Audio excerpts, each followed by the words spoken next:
Hello students, कैसे हैं आप सभी लोग। उम्मीद है आप सभी काफ़ी अच्छे होंगे, आपकी पढ़ाई अच्छे से चल रही होगी। नेक्स्ट प्रीवियस वीडियो में हम लोगों ने रिलायबिलिटी के बारे में जाना था, समझा था। डिफरेंट टाइप्स ऑफ रिलायबिलिटी को हम लोगों ने देखा था। इस वीडियो में हम लोग वैलिडिटी के बारे में बात करेंगे। डिफरेंट टाइप्स ऑफ जो वैलिडिटी हैं उसके बारे में हम लोग बात करेंगे। वैलिडिटी क्या है ये जानेंगे। तो मेरा नाम है सतीश कुमार और आप हैं आपके अपने चैनल कर प्रयास में। तो चलिए स्टूडेंट्स, शुरू करते हैं। तो वैलिडिटी क्या है? तो validity refers to the degree to which a study accurately reflects और assesses the specific concepts that the researcher is attempting to measure. बोलते हैं ना कि वैलिडिटी, कितना दिन का वैलिडिटी है भाई? इतने दिन का वैलिडिटी है, तो क्या होगा? एक्सपायर हो जाएगा। ठीक है। अच्छा, तो ये ऑफर कब तक वैलिड है? तो ये ऑफर जो है भाई अगले मंथ तक वैलिड है। ठीक है। तो वैलिडिटी का मतलब या इसके वर्ड का जो सेंस है वो आप समझ रहे हो। तो रिसर्च में वैलिडिटी का क्या मतलब हो रहा है कि validity refers to the degree, कितने एक्सटेंट में, है ना, refers to the degree to which a study accurately reflects, यानी जो भी स्टडी आपने किया है वो कब तक वैलिड होगा, यानी कब तक उस वो आपका चेंज नहीं होगा, है ना। एक्यूरेटली रिफ्लेक्ट्स और assess the specific concept that the researcher is attempting to measure, यानी रिसर्चर जिस भी चीज़ को मेजर करना चाह रहा है और मेजर करने के बाद उसने जो भी कॉन्सेप्ट दिया, बोलेंगे ना कि आप जो कॉन्सेप्ट दे रहे हैं या आपने जो कॉन्सेप्ट दिया है ये कब तक वैलिड है सर? हाँ, तो लाइफ लॉन्ग वैलिड है। जैसे लॉ ऑफ ग्रेविटेशन। ठीक है। जैसे मान लो हम लोग लॉ ऑफ ग्रेविटेशन का अगर बात करें, ठीक है, तो लॉ ऑफ ग्रेविटेशन कब तक वैलिड है? तो जब तक धरती है तब तक वैलिड है? नहीं, जब तक ये यूनिवर्स है तब तक वैलिड है, उसके बाद भी वैलिड है। ग्रेविटेशन का लॉ ऐसा नहीं कि 1 साल के बाद एक्सपायर हो जाएगा, या ऐसा नहीं कि वो 1 साल के बाद वो चेंज हो जाएगा, ऐसा नहीं है। This is called as universal. ये सिर्फ लॉ ऑफ ग्रेविटेशन नहीं है, ये यूनिवर्सल लॉ ऑफ ग्रेविटेशन है, यानी यूनिवर्स में कहीं भी ये अप्लाई हो जाएगा। इसकी वैलिडिटी ऐसी है। ठीक है। तो आपने जो भी वर्क किया है, आपने जो भी कॉन्सेप्ट दिया है जो आपके प्रॉब्लम को रिफ्लेक्ट कर रहा है, तो हम लोग बोलते हैं कि कब तक, है ना, वो सही सही रिफ्लेक्ट करेगा आपके आंसर को, दैट इज योर वैलिडिटी, है ना। While reliability is concern with the accuracy of the actual measuring, है ना, इंस्ट्रूमेंट और प्रोसीजर। रिलायबिलिटी क्या होता है? कितना एक्यूरेसी है आपके मेजरिंग में या आपके प्रोसीजर में, या आपने जो रिजल्ट दिया उस रिजल्ट में कितना एक्यूरेसी है, दैट एक्यूरेसी इज रिलायबिलिटी। वहीं दूसरी तरफ वैलिडिटी क्या है? Is concern with the study's success at measuring what the researcher set out to measure. Validity का मतलब क्या हुआ कि जो भी चीज रिसर्चर सेट आउट करना चाह रहा था वो कितने हद तक उस चीज में सक्सेस उसने पाया है। यानी आप कह रहे थे कि ये एक पर्टिकुलर जो लीफ है किसी प्लांट का, ये it has anti diabetic effect, suppose, right. Suppose a plant leaf is having anti diabetic effect, and कोई रिसर्चर ये बात कह रहा है कि इस लीफ में एंटी डायबिटिक इफेक्ट है और मैं इसे प्रूफ करूंगा, और इसमें काफी अच्छे लेवल में एंटी डायबिटिक इफेक्ट है, राइट। तो जब आपने रिसर्च किया, आपने जो भी एक्सपेरिमेंट किया, आपको पता चला, आप तो कह रहे थे कि बहुत अच्छा इसमें एंटी डायबिटिक इफेक्ट है, लेकिन रिसर्च करके ये पता चला कि उतना ज़्यादा एंटी डायबिटिक इफेक्ट नहीं है उसमें। ठीक है। नो डाउट ये लीफ जो है वो एंटी डायबिटिक है, लेकिन जितना होना चाहिए, जितना सोच के चला था रिसर्चर ने, उतना इसमें नहीं मिल रहा है या नहीं मिला। तो ये हुआ वैलिडिटी, है ना। और कितने अच्छे से आपने एक्सपेरिमेंट परफॉर्म किया, आपका एक्यूरेसी लेवल क्या था, that is called as reliability. ठीक है। तो रिलायबिलिटी जो है वो एक्यूरेसी को शो करता है, और वैलिडिटी जो है वो आपने जिस उम्मीद से आप चले थे, आप अपने उस उम्मीद पर कितने खरे उतरे हो, है ना? वो आपकी वैलिडिटी को रिप्रेज़ेंट करता है, ठीक है? वैलिडिटी जो है वो इसी चीज़ को इंडिकेट कर रहा है। Now researcher should be concerned with both external and internal validity, ठीक है? अब ये जो एक्सटर्नल वैलिडिटी है या जो इंटरनल वैलिडिटी है, इन दोनों ही चीज़ों पर रिसर्चर को कंसर्न करना चाहिए। अब बात आता है कि ये एक्सटर्नल वैलिडिटी क्या है या इंटरनल वैलिडिटी क्या है? तो external validity refers to the extent to which the results of a study are generalizable or transferable, ठीक है? यानी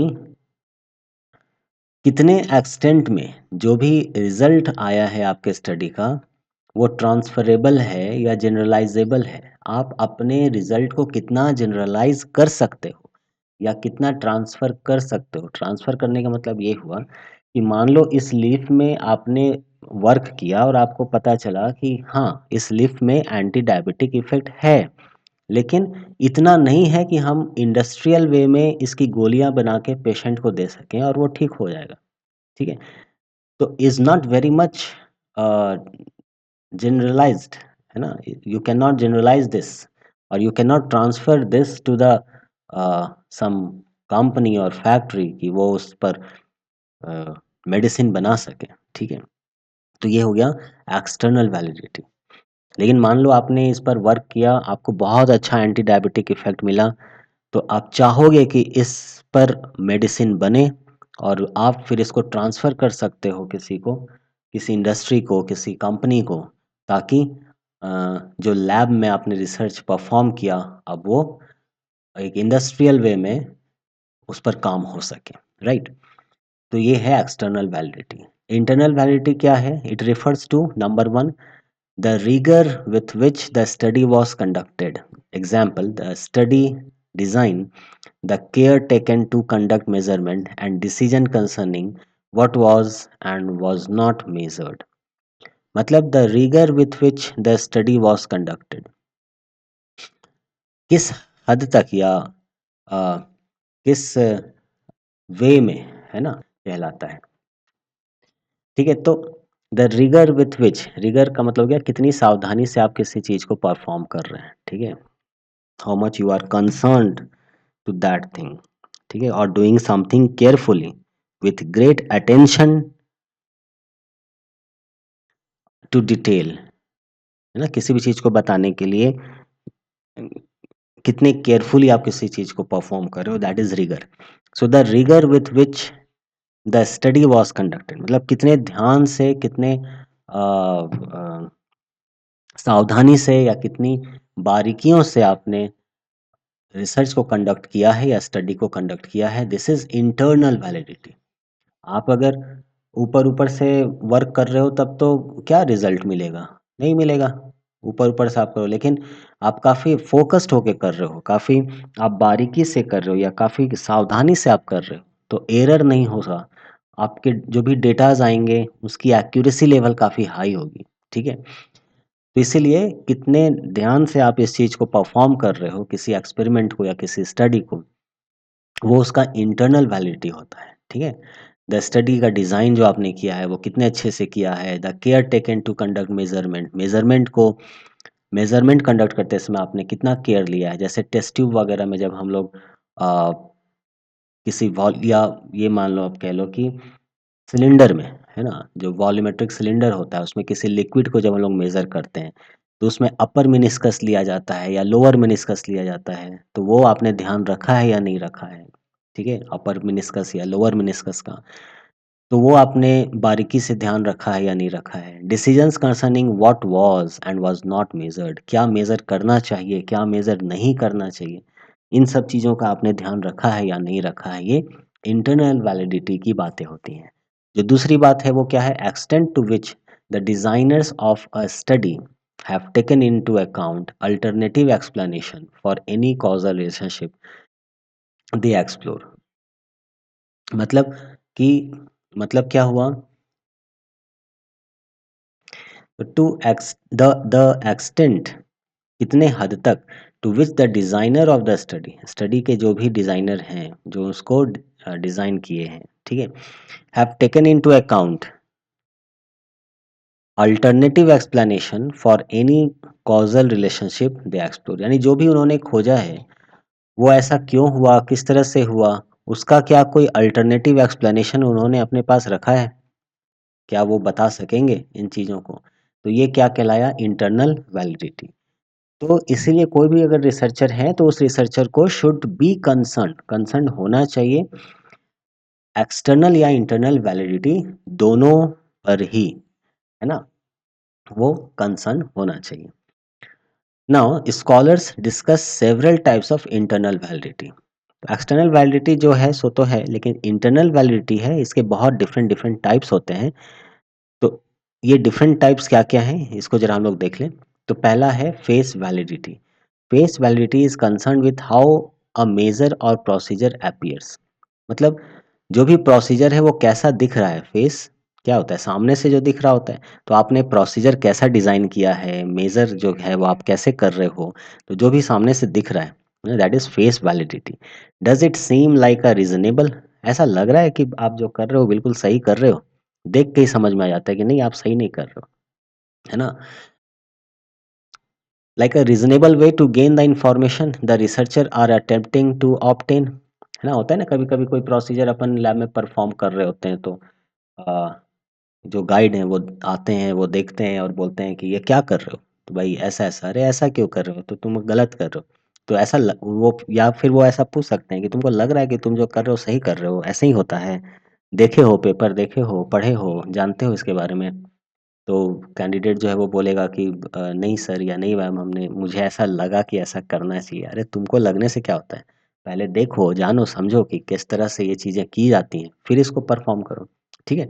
तो इसलिए फेस वैलिडिटी, सामने से देख के समझ में आ गया कि आप सही कर रहे हो या नहीं कर रहे हो, ठीक है? डज़ इट सीम वेल डिज़ाइन्ड, क्या ऐसा लगता है कि आपने जो भी डिज़ाइन किया है, जो भी प्रोसीजर आपने डिज़ाइन किया है, वो बिल्कुल सही है ना?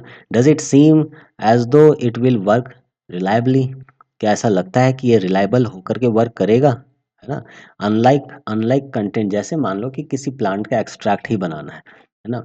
और प्लांट एक्सट्रैक्ट बनाने के लिए आप एक्वस से एक्सट्रैक्ट बना रहे हो, ठीक है?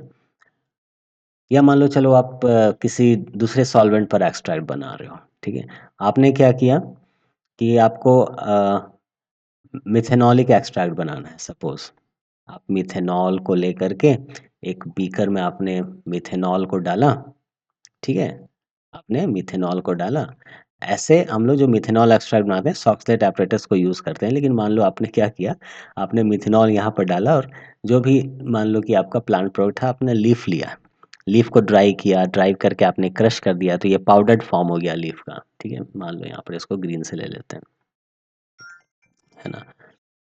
आपने क्या किया, इस लीफ को ड्राई किया, तो ये अपना पाउडर फॉर्म में आ गया। अब इसको आपने इसमें पुट कर दिया, तो ये आपका ये लीफ आपने इसमें पुट कर दिया, है ना? अब आप क्या कर रहे हो, है ना? मतलब आप जस्ट फकैती कर रहे हो, देखो करना क्या चाह रहे हो, आप चाह रहे हो कि आपको मेथनॉलिक प्लांट एक्सट्रैक्ट बने, है ना? पर आप सॉक्सलेट एपरेटस यूज़ नहीं कर रहे हो, और आप क्या किए, ये चीज़ करने के बाद आपने इसको एक बर्नर में बैठा दिया और इसको बॉयल करने के लिए रख दिया, ठीक है? लो भाई, यहाँ पर बर्नर लगा देते हैं, है ना? और आप इसको हीट कर रहे हो। तो मिथेनॉल है भाई, ये हीट होगा, इवेपोरेट हो जाएगा, तो आप तो सारा मिथेनॉल बाहर निकाल दे रहे हो। तो प्लांट एक्सट्रैक्ट कहाँ से बनेगा? उसी समय आपके गाइड आएँगे और बोलेंगे कि भाई पागल हो, कर क्या रहे हो? है ना? किसने कहा है ऐसा करने के लिए? तो नहीं सर, सो क्या है, हमने जब वाटर से बनाया था तो कुछ ऐसा ही किया था। अरे तो वो तो वाटर से बनाया था ना, मिथेनॉल से बनाने के लिए कुछ अलग तरीका होता है, राइट? तो इसलिए unlike content validity, face validity does not depend on established theories for support. Does it seem as though it will work reliably? ऐसा लग रहा है आपको कि ये reliably वर्क करेगा, है ना? तो ये चीज़ें होती हैं जो सामने से दिख जाती हैं और आप पर सीधे क्वेश्चन आ जाएगा, है ना? कि चीज़ें जो हैं वो सही से होंगी क्या? ये जो आप कर रहे हो ये सही रिजल्ट देगा क्या? है ना? ये चीज़। तो इसी तरह से ये हो गया फेस वैलिडिटी। तो unlike content validity, face validity does not depend on, face validity depend किस पे नहीं करता है, does not depend on established theory for support, जो भी थ्योरी एस्टैब्लिश हो चुका है उस पर डिपेंड नहीं करता है। मतलब आपने अगर कहीं दिखला दिया कि देखिए फलाना जगह पर हमने पढ़ा है कि वो ऐसे करने पर हो गया, तो फिर कोई कुछ नहीं कह सकता, भाई ठीक है एस्टैब्लिश थ्योरी पर ही आप काम कर रहे हो तो वेल एंड गुड, पर ऐसा कहीं लिखा हुआ है नहीं, मेंशन है नहीं, अपने मन से किए जा रहे हो, तो दैट इज नॉट गुड, है ना। नेक्स्ट जो आता है वो आता है क्राइटेरियन रिलेटेड वैलिडिटी। क्या क्या क्राइटेरिया है उससे रिलेटेड जो वैलिडिटी है वो, so criterion related validity also referred to as instrumental validity, इसको हम लोग इंस्ट्रूमेंटल वैलिडिटी भी कहते हैं, is use to demonstrate the accuracy of a measure और procedure by comparing it with another measure और procedure which has been demonstrated to be valid. मतलब एक पहले का कोई प्रोसीजर है जिसको डेमोन्स्ट्रेट करके वैलिड प्रूफ किया गया है ना, और अब आप जो है डेमोन्स्ट्रेट कर रहे हो the accuracy of the measure और प्रोसीजर बाय कंपेयरिंग, आप उस मेथड से कंपेयर करके अपने मेथड को ये प्रूफ करना चाह रहे हो या डेमोन्स्ट्रेट करना चाह रहे हो कि आपका भी जो प्रोटोकॉल आप बना रहे हो या जो भी मेथड आप बना रहे हो वो सही है, ठीक है। So that is called as criterion related validity. आप अपने अपने प्रोसीजर को वैलिड कह रहे हो, तो आप वैलिड कैसे कर रहे हो, तो जो पहले प्रोसीजर हो चुका है, जिन लोगों ने पहले वो प्रोसीजर बना दिया है, आप उस प्रोसीजर से कंपेयर करके अपने प्रोसीजर को बता रहे हो कि इसने किया है ये वैलिड है, तो ये जो मैं कर रहा हूँ ये उससे कुछ कुछ रिलेट होकर हो रहा है, तो मेरा भी ये वैलिड होगा, है ना, ये आप करने की कोशिश कर रहे हो, राइट। तो ये कहलाया क्राइटेरियन वैलिडिटी, ठीक है। आते हैं नेक्स्ट पर, वो है construct validity. Construct validity seeks agreement between a theoretical concept and a specific measuring device or procedure, ठीक है। Construct validity is a agreement between, जो थ्योरेटिकल कॉन्सेप्ट है वो, एक जगह आपने कुछ थ्योरी बनाया तो आपका थ्योरेटिकल कॉन्सेप्ट है, ठीक है, and a specific measuring device और प्रोसीजर, और एक जगह आपके पास कुछ प्रोसीजर है या फिर आपके पास मेजरिंग डिवाइस है ना। अब क्या है, इन दोनों के बीच में आपका जो भी एग्रीमेंट है, मतलब जो आप थ्योरी दे रहे हो वो थ्योरी ये प्रोसीजर के द्वारा वैलिड होगा या नहीं, ये जो थ्योरी आप दे रहे हो यानी थ्योरेटिकल कॉन्सेप्ट जो आप दे रहे हो वो प्रूफ हो सकता है या नहीं किसी मेजरिंग डिवाइस के द्वारा, ठीक है। दैट इज कंस्ट्रक्ट वैलिडिटी, है ना। नहीं तो होता नहीं कि भाई साहब खाली थ्योरी दे रहे हो, इसका कोई प्रूफ है कि नहीं है, तो नहीं प्रूफ रूफ तो पता नहीं, पता अपने को तो आप जाइए, आपका थ्योरी कोई काम का नहीं है ना, ऐसा होता है ना। तो वही चीज़ है, for example a researcher inventing a new IQ test, एक नया आईक्यू टेस्ट उसने इन्वेंट किया, might spend a great deal of time attempting to define intelligence in order to reach an acceptable level of construct validity, ठीक है, यानी बहुत ज़्यादा समय लग जा रहा है उसको उस जगह तक पहुंचने में, राइट। तो ये जो है वो क्या है अपना कंस्ट्रक्ट वैलिडिटी है। नेक्स्ट जो है वो क्या है अपना कंटेंट वैलिडिटी। कंटेंट वैलिडिटी क्या है, is based on the extent to which a measurement reflects the specific intended domain of content. This is based on extent to which, कितने एक्सटेंट में अ मेजरमेंट रिफ्लेक्ट्स, जो भी मेजरमेंट आपने किया है वो रिफ्लेक्ट करता है the specific intended domain of content. मान लो आपको मेजरमेंट चाहिए था मिलीग्राम का, या मान लो आपको मेजरमेंट चाहिए था नैनोग्राम का, पर आप मिलीग्राम ही कर पा रहे हो, है ना। नैनोग्राम का मतलब 10⁻⁹ बहुत कम, और मिलीग्राम मतलब 10⁻⁶ ठीक है, इससे काफ़ी ज़्यादा है। तो आप मिलीग्राम पर ही मेज़र कर पा रहे हो, पर आप आपका जो वर्क है वो चाहता है कि नैनोग्राम पर मेजरमेंट हो, है ना? तो ये तो फिर दिक्कत हो जाएगा इसमें। तो वही चीज़ है यहाँ पर, ये content validity is based on the extent to which a measurement reflect the specific intended domain of content. Content validity is illustrated using the following example. ठीक है, researcher aim to study mathematical learning. मान लो कि researcher ने M किया कि वो study करेगा मैथमेटिकल लर्निंग को, and create a survey to test the mathematical skill. अब उसने कोई सर्वे डिज़ाइन किया और वो चाहता है कि देखें उस सोसाइटी में, उस पर्टिकुलर एरिया में कितने लोगों में मैथमेटिकल स्किल एग्जिस्ट कर रहा है ना? प्लस जोड़ घटाव गुना भागा लोग कर सकते हैं कि नहीं कर सकते हैं, सपोज मान लो ऐसा ही कुछ है।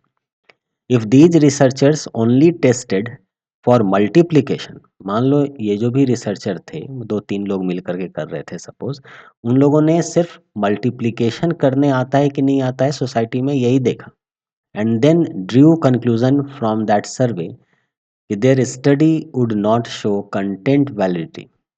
उन्होंने सिर्फ मल्टीप्लीकेशन को ही देखा कि लोगों को जो भी क्वेश्चनेयर किया, मान लो उनसे पूछा कि 2 इंटू 3 कितना होता है आप जानते हैं? तो हाँ 6 होता है।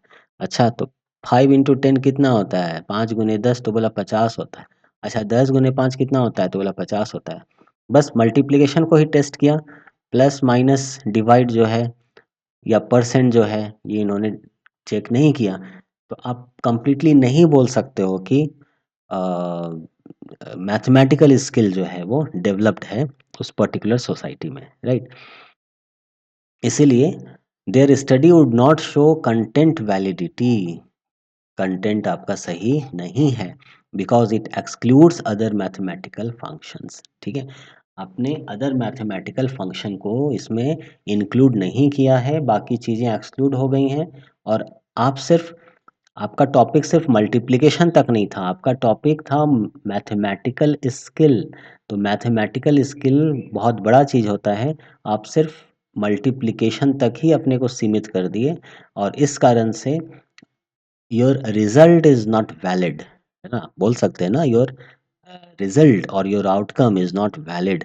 तो वो वैलिड क्यों नहीं हुआ? क्योंकि उसका कंटेंट वैलिडिटी सही नहीं था। सही बात समझ में? तो ये हुआ वैलिडिटी, है ना? सो रिलायबिलिटी एंड वैलिडिटी ये दो चीज़ें होती हैं जो रिसर्चर को बहुत ज़्यादा दिमाग में या ध्यान में रखना चाहिए। जो वैलिडिटी है वो हमारा एक्सटर्नल या इंटरनल हो सकता है, और internal validity further different types के हैं, जैसे फेस वैलिडिटी है, क्राइटेरियन रिलेटेड वैलिडिटी है, कंस्ट्रक्ट वैलिडिटी है, एंड कंटेंट वैलिडिटी है। तो उम्मीद है ये वीडियो आपको समझ में आया होगा। वैलिडिटी के जो भी कॉन्सेप्ट्स हैं वो आपको क्लियर हुए होंगे, है ना? कुछ भी अगर डाउट है तो आप कमेंट में ज़रूर लिखिए, और नेक्स्ट वीडियो में हम लोग paper, article, workshop, seminar, conference and symposium के बारे में जानेंगे। इसमें हम लोग पहले पेपर क्या होता है इसके बारे में हम लोग पढ़ेंगे। ये पेपर क्या न्यूज़पेपर के बारे में बता रहा है क्या? जो हम लोग रोज़ पढ़ते हैं सुबह में इंग्लिश या हिंदी का जो न्यूज़पेपर आता है, क्या उसके बारे में है ये? या ये किसी और पेपर के बारे में बताना चाह रहा है? ये हम लोग नेक्स्ट वीडियो में जानेंगे, और तब तक पढ़ाई करते रहिए। All the very best. भाग मत कर प्रयास, भाग मत, भाग मत।